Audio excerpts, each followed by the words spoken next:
Thank you, Flora, for the introduction.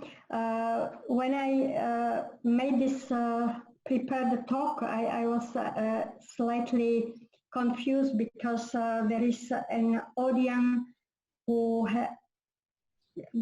does not work in the field, but there are also people who do work in the field. So I more or less tried to introduce graphene to those who don't work at all with graphene, and then at the end of the talk there will be something more in the specific results. So winding a road to graphene is because basically graphene was discovered quite late, even though the materials built on graphene were known very well and the theory was based on graphene. Graphene is a material which consists of carbon, and carbon in our solar system is the fourth most abundant element after hydrogen, helium, oxygen, and then carbon. It is a very simple atom. It has 6 electrons, while 4 of them can make chemical bonds. So there are valence electrons. And different from many other elements, these electrons are very flexible and do quite magics with their electronic bonding. The most common materials which are built only of carbon are graphite and diamond. What is the difference between them? As I said, the electrons, which are these blue and gray bubbles, can be very variable, and in case of graphite, 3 of them are lying in plane, and one of them is like number 8, is sticking unbound on top. So this is kind of free electron. These blue bubbles, each of them is bound to one other carbon and make such a layer of graphene, and many layers of graphene form graphite. Different from graphite is binding in diamond. You have 4 electrons, all are equivalent in 4 directions, forming a very, very strong bond in 3 dimensions of diamond. So we have carbon in diamond, we have carbon in graphite, the same element but completely different properties. As you know, both of them you can find in nature. Graphite is black. It is soft, you can write with this, while diamond is transparent to light and is extremely hard. How this is possible?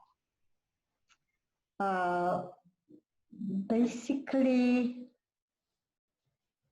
due to this variability of different bindings, people found so-called low-dimensional carbon structures, and the 0 dimension forms so-called fullerenes. If you take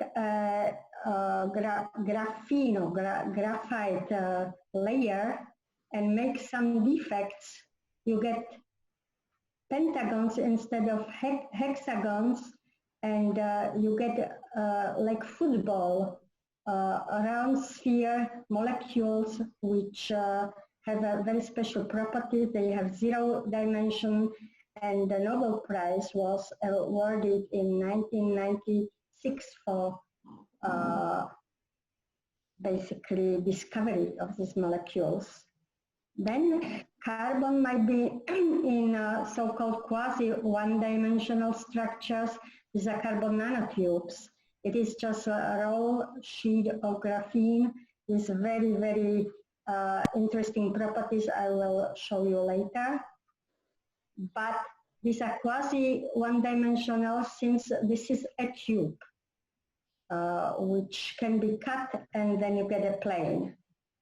A true one dimension of carbon is polyacetylene. You have a chain of carbon atoms, but in contrast with the others, you have also each carbon bound with one hydrogen. So it's not pure carbon. This was the discovery of the first conductive polymer, and it was awarded also by Nobel Prize. And our two-dimensional system graphene, which is a topic of this talk, was also awarded by Nobel Prize, and this is the basis of the structure for carbon nanotubes and fullerenes. So, what about graphite?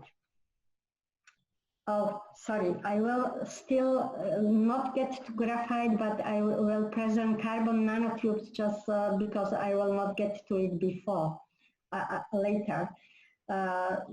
This is my colleague, Yannick Meyer, who was doing his PhD thesis in Max Planck Institute when I was working there, and he constructed a very nice device where a carbon nanotube, the red stick here, was fixed into the arms of a metal gold structure, and a small golden plate was fitted in the middle. It was done on a silicon substrate, and completely independent in the vicinity there was another plate of gold.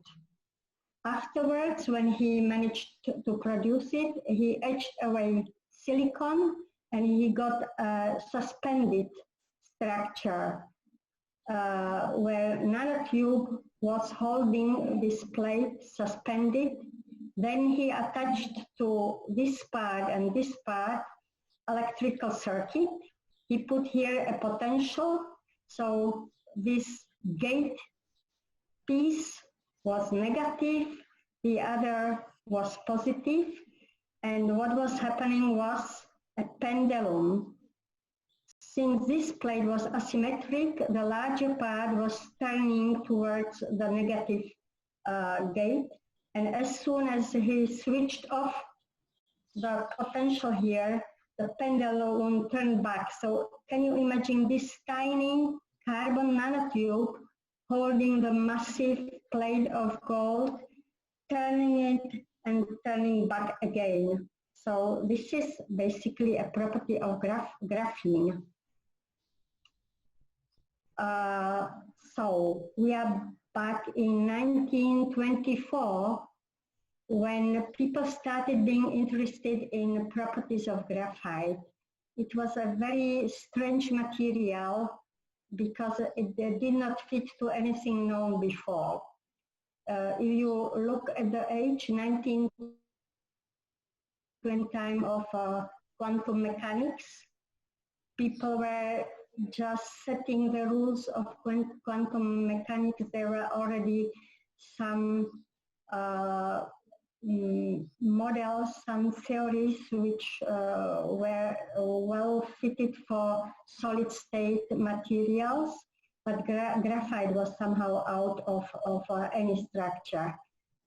The electronic properties were also known for metals and for semiconductors, but graphite was out of this.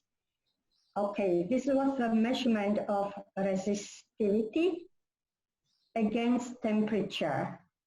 If you see, the temperature is in a huge range from 77 Kelvin, which is a liquid nitrogen temperature, up to 2000 Kelvin.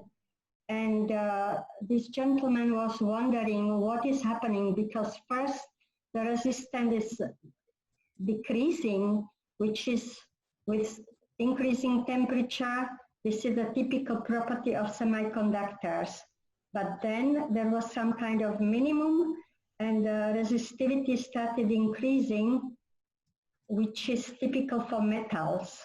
And from desperation, then he wrote a sentence. Carbon was chosen for this study because it belongs to the so-called variable conductors, and it was hardly expected that any simple theory would account for its behavior. The result obtained indicate that the element fails to obey any law so far proposed. And more or less, I took a piece of graphite and measured in the part he could not measure because probably liquid helium was not available. My results were like that. So this is from 4 Kelvin up to room temperature, and my results are again quite different. And if we put it together, it fits this way. So he missed one maximum here. So what I want to demonstrate, it's extremely complicated to understand graphite.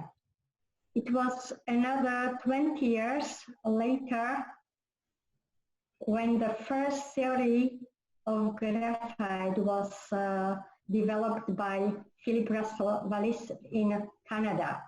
He took a 3-dimensional crystal of graphite, but started with one plane of it, which is basically graphene.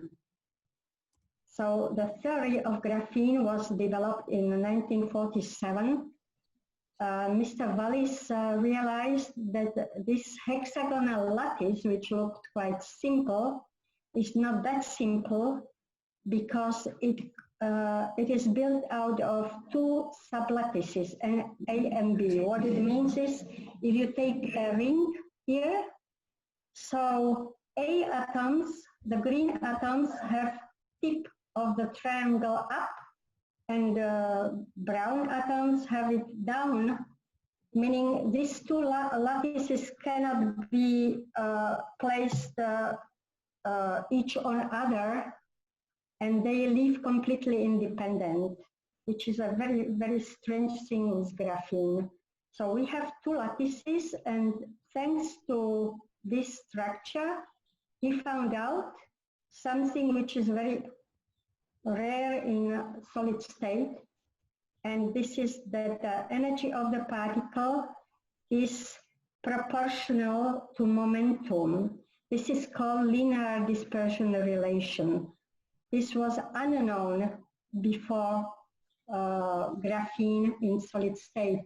What is very common is that the solid state 3-dimensional materials have parabolic dispersion relation, meaning energy depends on the momentum quadratically, like a parabola. This is graphene. It is linear, and it looks like if it were light. In this case, we have some situation where particles do not have mass. They behave just like light. This is the full model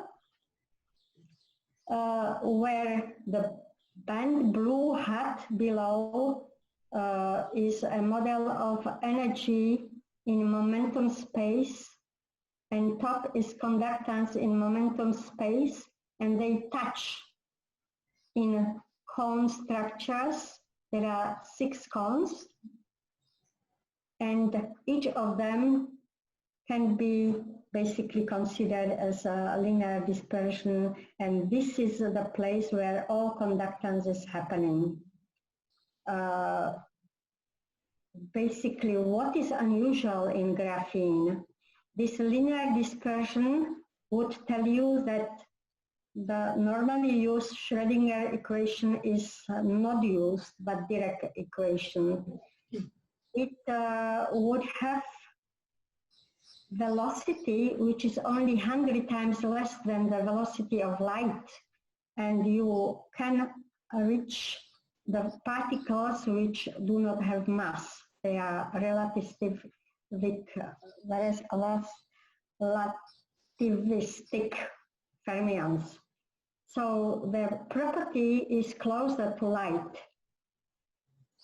Then the second very funny phenomenon is that when such an electron in graphene hit a barrier, it might be transmitted completely like there is nothing. It is like it were a ghost. And then there is so-called unusual quantum Hall effect. I'm not going to specify now what it is. I will tell something later. So now there is a question, how to make one atomic layer. There were a number of groups which were working to isolate a graphene layer. A group from Columbia University made a very nice approach. There was a AFM cantilever. The tip was made of graphite crystal, and this was pressed against the silicon substrate with oxide layer. So it was pressed and leave some traces of graphite on the top. It looked like that. These were peeled off, exfoliated graphene graphitic plates, and he could make then a device out of it. You can see they are slightly transparent to electron beam, but they are still very thick. What was different in Manchester, people took just adhesive tape, a scotch tape, and peeled off a piece of graphite, and this was pressed against the silicon substrate. In many, many places made this silicon substrate dirty of graphite, and then they looked in optical microscope, and this is what they found.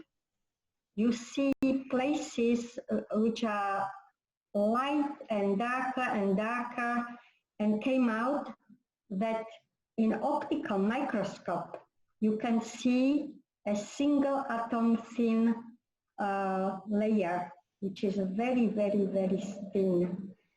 And this is because of accidentally the people in Manchester use silicon with silicon oxide layer, which made light scattering and interfering, so that there was a very high contrast on top of this layer. So with help of such a technique, it was possible to isolate a single layer of graphene.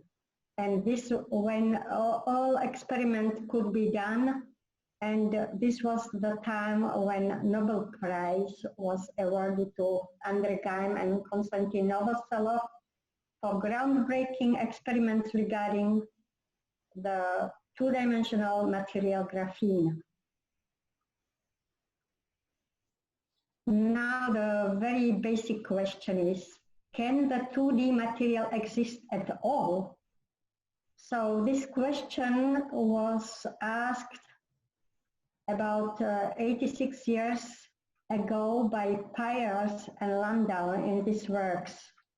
And the result of the investigation was no, it should not exist. In the standard harmonic approximation, thermal fluctuations should destroy long-range order, essentially resulting in melting of the two-dimensional lattice at any finite temperature. So, how come we have graphene? It should not exist. This was again the same colleague, Yannick Meyer, who tried to answer the question why it could exist. He managed to transfer single layer graphene on a grid of TM where he could see through, and his idea was, or basically this was also Sigmar Rod, my ex-boss. They realized that if you have a rigid, perfectly plain, perfectly planar graphene layer, it should contain so-called zero lower zone. What it means is you do a diffraction pattern. I might tell you then later what it means. Basically, every spot in the diffraction pattern is related to a plane of symmetry of the crystal. And according to the theory, each contrast of this spot must be exactly the same, because the diffraction plane should cut rods of this very, very simple structure. If it's plane, you get rods which are perpendicular. So his idea was, in order to prove that it's really planar, you would tilt such a plane, because if this is true, then the tilted plane would cut the rod and the size of the spots must be exactly the same. But this is not what he found. He found that the spots fade out when the spot was further from the rotation axis. And this would happen only if these are not rods, but you have cones here. So the tilted plane does not cut a rod, but a kind of elliptic cross-section here. This would be a result of a plane which is corrugated and not straight. So the nature basically solved this problem of melting by corrugation, which has a very strong effect on the properties of graphene then later. This Yannick also calculated that for monocrystal graphene you have large corrugation. For bilayer you have still some, but if you consider 50 layers of graphene, it's just about. It's a rigid, straight crystal. Okay, now we know something about the graphene, but still how to synthesize this. It would be very difficult to use graphene if you have to exfoliate by Scotch tape. So there are methods how to make graphene on larger scale. Very nice method is so-called chemical vapor deposition. You take a piece of metallic catalyst, you place it inside a quartz tube, which is in an oven. You heat the oven, you add inside the carbohydrate, meaning gas which contains carbon, and some carrier gas, nitrogen, let's say. And what would happen? The molecule would dissociate, carbon will stay on the metal and starts forming, growing graphene, and the leftover atoms would fly away. What you get is a material, it's a graphene, which contains many, many grain boundaries. Why is that? Because this graphene starts growing in many places of this metal, in different orientations, and they start growing, and then finally they join each other and make a covalent bonding here. So typical thing for CVD grown graphene are many grain boundaries, but also you might grow more layers. And with electron microscopy, you can clearly analyze such a sample. Now you see quite funny image. On the left side, you have larger pattern of hexagons. On the left side, they are smaller. And here is a hole. And around this, there is nothing, just atoms of graphene seen. You can imagine, like if you have a curtain and you fold it in two and start twisting, then you get such a pattern which we call Moire pattern. And this is a pattern when you have a bilayer which has a different orientation. In electron microscopy, you have make many tricks.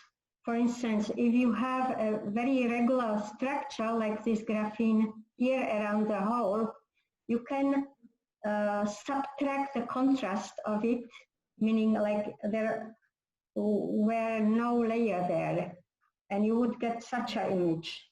Here is nothing, and instead of this pattern, you get clearly the structure of graphene on the right side, a different orientation than left side, and you can analyze it. From the diffraction pattern, you can just confirm that it's true. So you have about 24 degrees between these two grains. So it's a very big fun to make microscopy of graphene. The second largely used method of synthesis of graphene is by oxidation of graphite. You have graphite, and then in this reaction, if you pour powder of graphite into a soup of these two molecules, then you get many different ions. They are charged, and since carbon graphite is conductive, they start intercalating in because they are charged, and they would produce a covalent bonding. Then at the same time, the planes of graphite basically expand. They are much further apart than in graphite, which will make them exfoliating.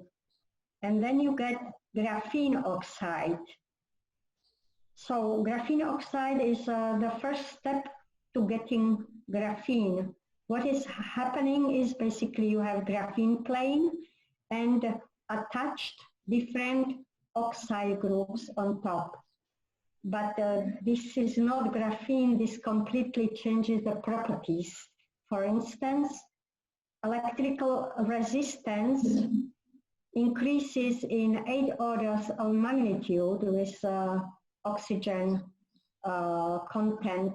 You get 25% of oxygen attached to graphene. So this is not what you want. You want graphene, and this is why you need to remove this oxide group by reduction. You do it by chemical way, but you can do it also thermally. And now how such a structure looks like when you reduce graphene oxide.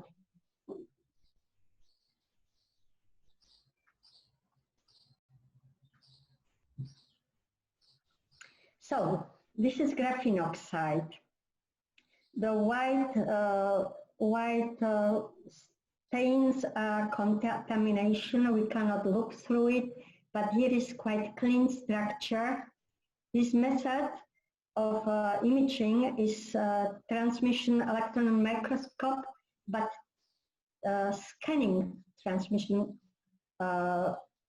transmission electron microscope, which uses a slightly different principle, and it makes basically atomic contrast.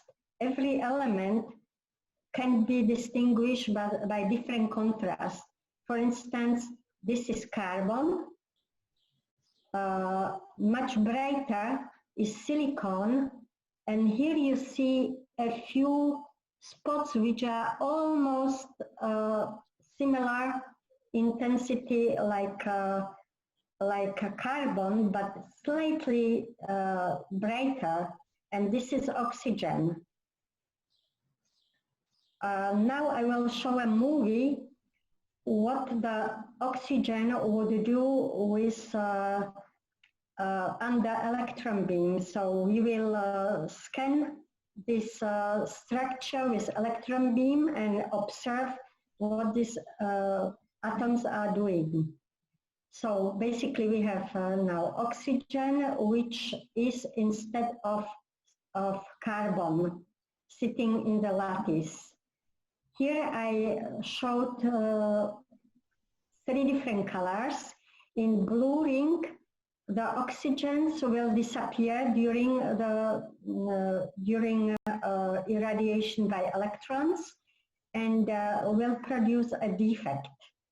Here we have already a defect, but it will change.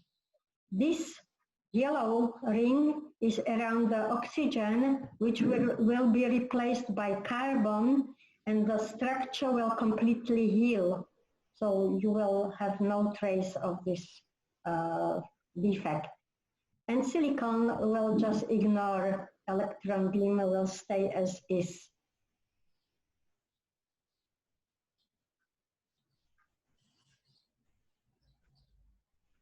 So this is what I promised. Here we have a nice structure. Here we have a quite large defect, no oxygen. And here we had a defect somewhere here. Now it's shifted on the side, and silicon is just there without any noticing electron beam. So this substitutional oxygen defects are very fragile and tend to make defects in graphene lattice, which is very bad because it affects good properties of graphene.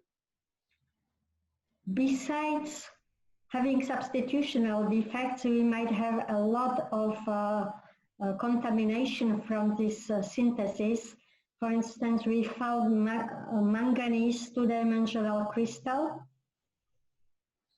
on the top of graphene. So it is covering graphene on the top and moving there, and would act as a scattering center.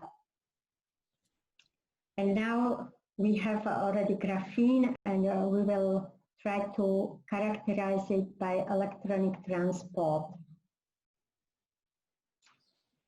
The typical device which we use for measuring electrical conductivity is a field effect transistor.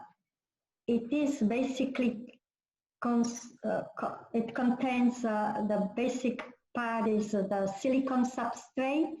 It is conductive, and it is covered with insulating silicon dioxide. On top, we place graphene. Then we fabricate some electrodes and connect here electrical circuit. So here we can measure conductivity of our graphene, but the conductive silicon we also connect to another circuit where we can apply a voltage, meaning there is no current between silicon and graphite because there is an insulating plane, but there can be applied voltage which would affect concentration of carriers, meaning electrons or either electrons will go in or out. For instance, if we start increasing, okay, there is one very important description of this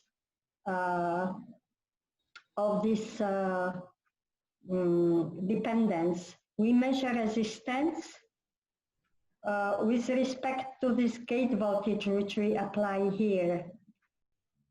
If we have 0 gate voltage, the resistance would have some value which is more or less a value which is related to this point of electronic structure. There should be no carrier, the resistance should be infinite, but the problem is with some kind of electronic contamination. So there is the largest resistance because there are no carriers in this spot. If we increase the voltage to positive, then basically we get electrons filled in because we have positive voltage here which attract electrons, negative charge. And we will fill this cone in conduction band by electrons. If we do it opposite, we pump electron away because we have negative voltage here and we push electrons out of graphene. But now we have so-called positive charge carriers, empty space, empty energetic states. So this is a typical transfer characteristic, which is the characteristic for transistors. In graphene, we have so-called ambipolar transistor, which is not good for many purposes, but still it has a few good applications. Now I will get to my experiments, and this was quite puzzling experiment. So I have a sample. This is my graphene in a configuration of field effect transistor, just exactly what I showed before. I measured at the temperature 240 the transfer characteristic. It's something which we can expect, nothing special. But then I started cooling the sample down and measuring resistance. So this was 3 times measured resistance of one sample. This is the first curve, very strange. Then the second heating was even so strange, and the third was completely different. So I could not understand at all what is happening. I thought, okay, graphene is a nice thing, but you cannot reproduce anything, so you cannot use it. Then we started looking at the reason of such an effect. After cooling down, we remeasured the transfer characteristic, and instead of a very nice smooth curve, we got many fluctuations. It looks like a wrong measurement, but this is not a wrong measurement. You can measure at 4K at low temperatures 100 times, and this would not change.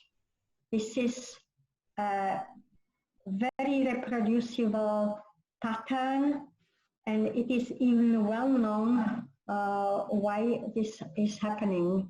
People many years ago found out that such conductance fluctuations can happen at very low temperatures in 2 dimensions.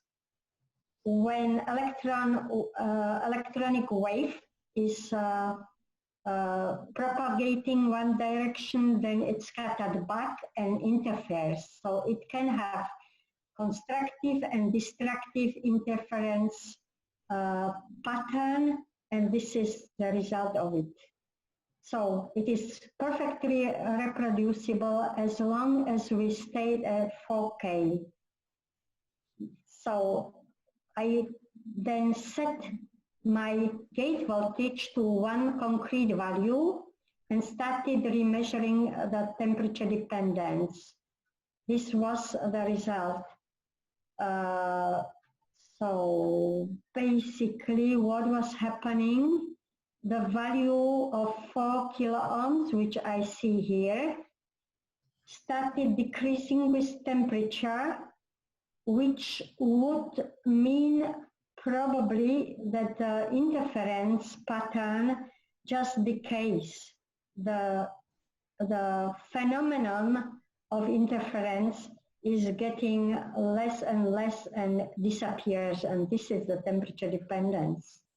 Then at this higher temperature, I stopped and started cooling again, and I got irreproducible pattern, curve,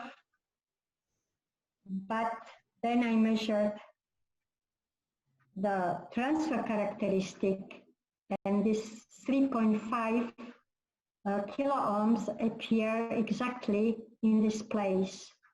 So as we see, the pattern of fluctuation changed. So we see a close correlation between the pattern of conductance fluctuations and temperature dependence, which is not commonly expected in other materials and other dimensions. Why this happens? Why we don't have reproducible fluctuations after heating and cooling? Our interpretation is that basically we have frozen kind of contamination on top of graphene below more or less 50K. We have some leftover of oxygen, nitrogen, and so on, which have freezing point at 70K. And they, this molecule basically freeze on surface of graphene and cannot move anymore.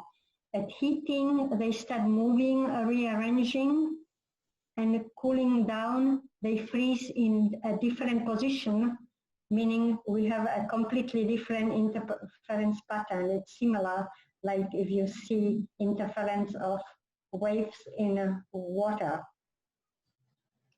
So then we started playing with this because it was quite funny. We placed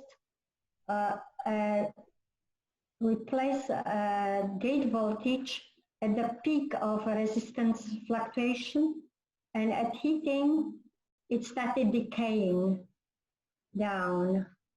Then the second experiment was we put the gate voltage to the dip of the pattern of fluctuations. We got an opposite effect. And this decay, we found out, would be well described by exponential function. So we managed to also calculate the energetics of the decay of such a fluctuations. Now the question is how current, DC current, can influence the fluctuations. Our experiments show that the voltage fluctuation did not change if we change current by factor of 10. There is some slight change in pattern, but the amplitude is more or less the same. So the DC current does not change the voltage fluctuations or resistance fluctuations, but what has a crucial effect is AC. So AC signal would increase the amplitude of this conductance fluctuations or resistance fluctuations. And in the next, I will show the experiment when we put our sample in a magnetic field. Now we had a suspended sample, and perpendicular magnetic field which would cause a quantum Hall effect. First, what is the classical Hall effect?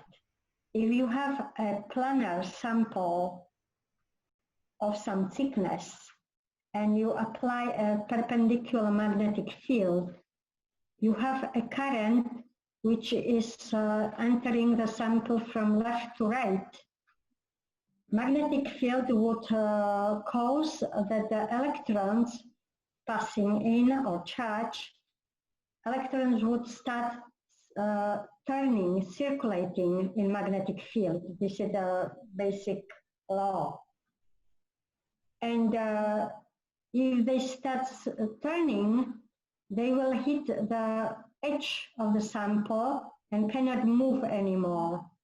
So what will happen is one side of the sample will charge negatively and will be depleted on the other side. And when you measure voltage between this plus and minus side, you measure some concrete value, which depends on the charge density of charge carriers. So here we have a linear curve of Hall conductance, which is dependent on this voltage. What will happen if we go with the thickness of this layer to more or less 1 atom? This is so-called quantum Hall effect, and the quantum Hall effect was discovered by my ex-boss, Professor von Klitzing.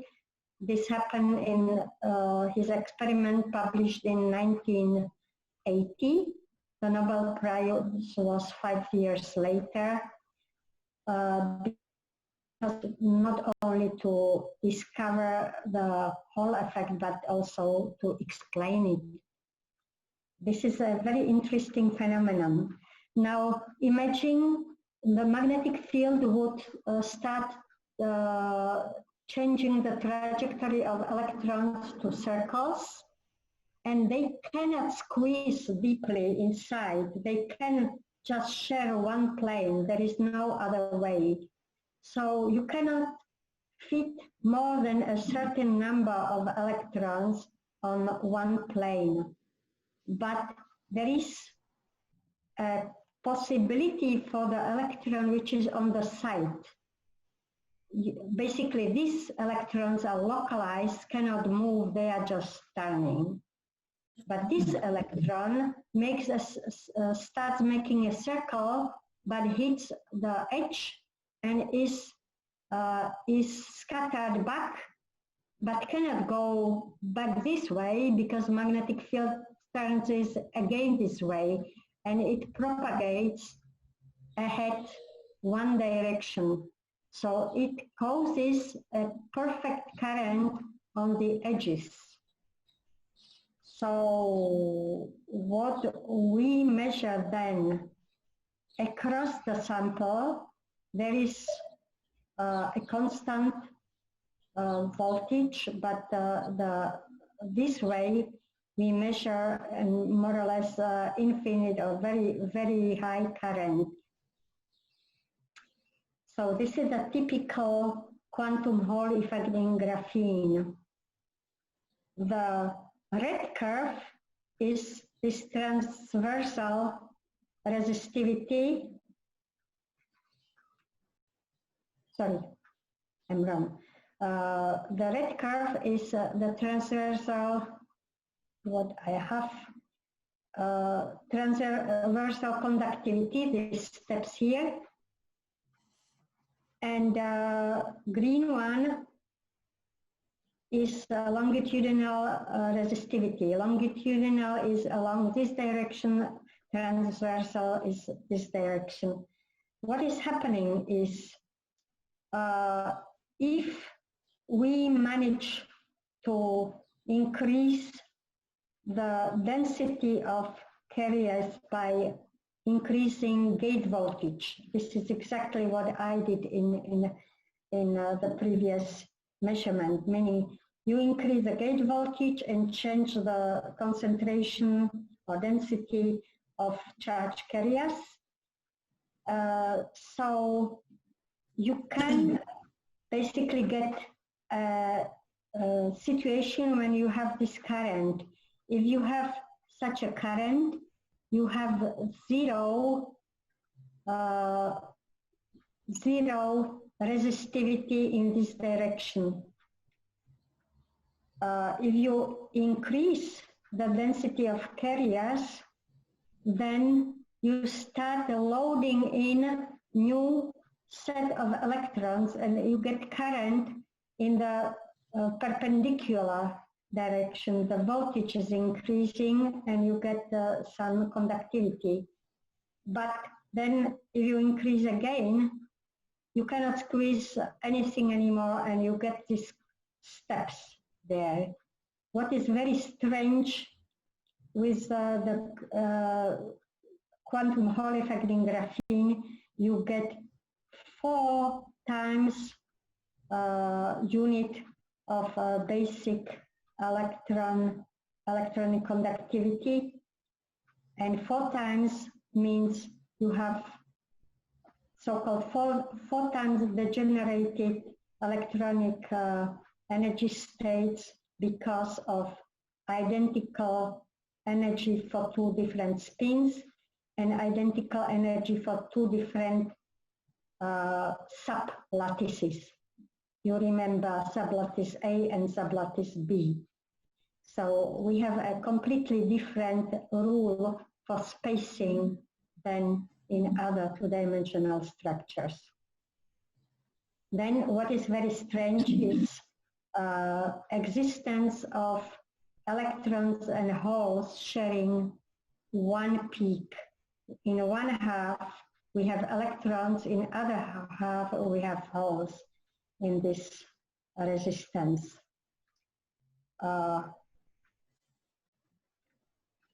Now, this was quantum Hall effect, and now I will show how the fluctuations can be used for identifying quantum Hall states. First, I will show the quantum Hall effect if we have our sample, which is here, and we measure just a direct current, not our fluctuations, but the direct current through the sample. We will get for every different magnetic field a different curve where we have these steps of transversal conductance. With magnetic field, we get them wider and wider and wider, and this spacing with magnetic field is linearly dependent. So now we can replot such a curve. So we do it in a 3-dimensional graph, and what we get is so-called the fun diagram. Now every curve is now basically the contrast in this line.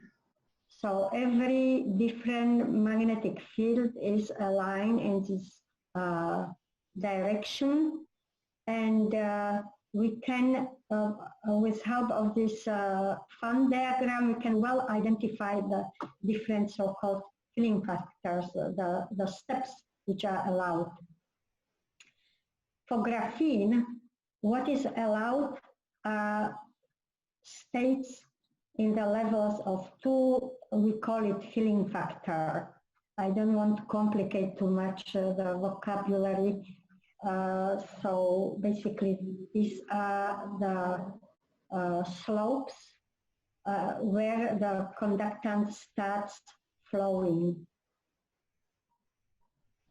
In graphene, they have particle numbers which are allowed for the symmetry of graphene. This is 2, 6, 10, plus 4, plus 4, plus 4, and so on.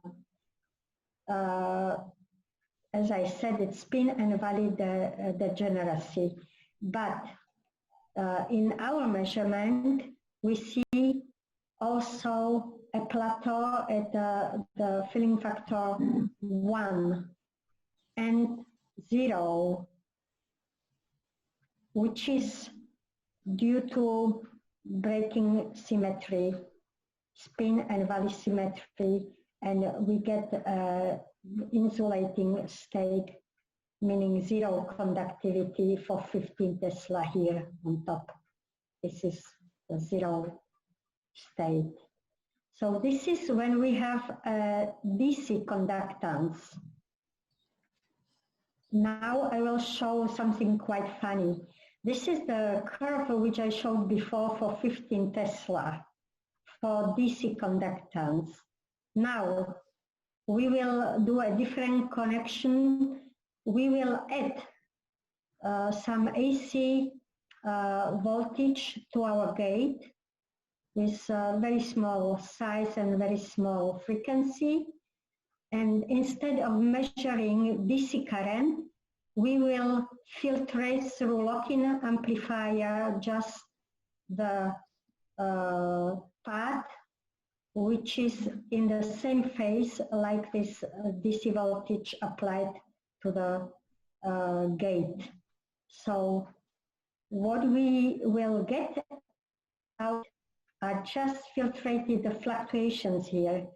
Basically, this curve is a derivative of this DC current.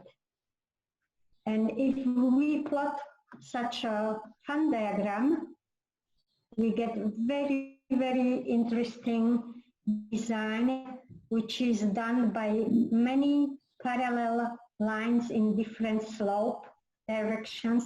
And these lines are parallel to basic filling factors, 0, 2, and so on, but they are displaced in various positions.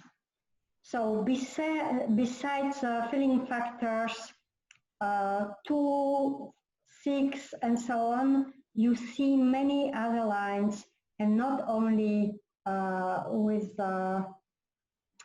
integer value, but also with fractional value. And now how to understand all of this. First, we evaluated the slope by correlation function, and the analysis led to the results so that we could identify fractional Hall effect very precisely.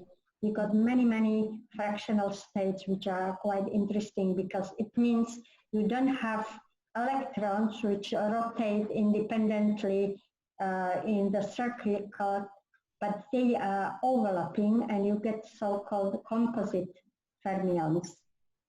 How to understand all of this? There was a work done by Martin in 2008 where they found out that graphene is covered by many charge impurities forming so-called electron hole puddles. So the charge is distributed in some puddles, and maybe you remember still the corrugation of Yannick Meyer, which is very well related to this electron hole puddles. So the redistribution of charge along the length of bonds. And this is related to our fluctuations. So if we have a fluctuation, we have a disorder potential, but if we have charge carriers which are free, this disorder will be flattened by charge carriers, and we get screening of this potential. And if we apply a magnetic field, then not every density of states is allowed. And what will happen is we will get cuts here and we get insulating quantum dots. Instead of smooth change of carrier density, we get quantum dots. In each of them is a different carrier density due to this disorder potential. And these quantum dots are forming parallel lines with fractional states, and they are insulated and so well distinguished that we can see very detailed structure of electronic behavior. So these quantum dots are interconnected by some kind of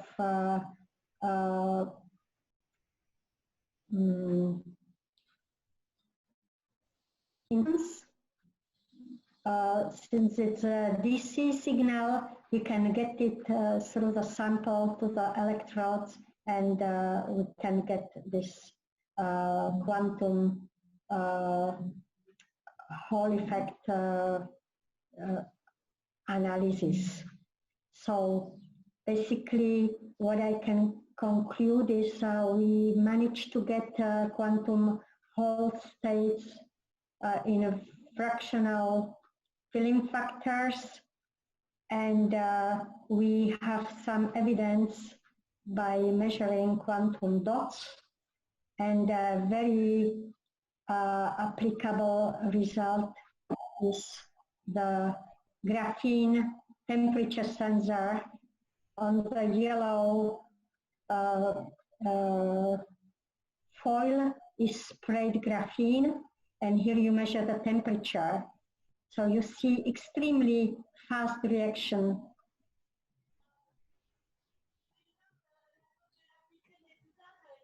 I can make it once more.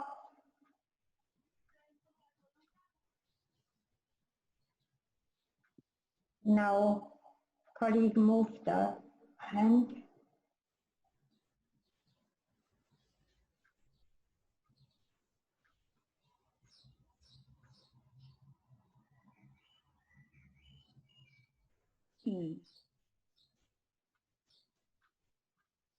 Thank you.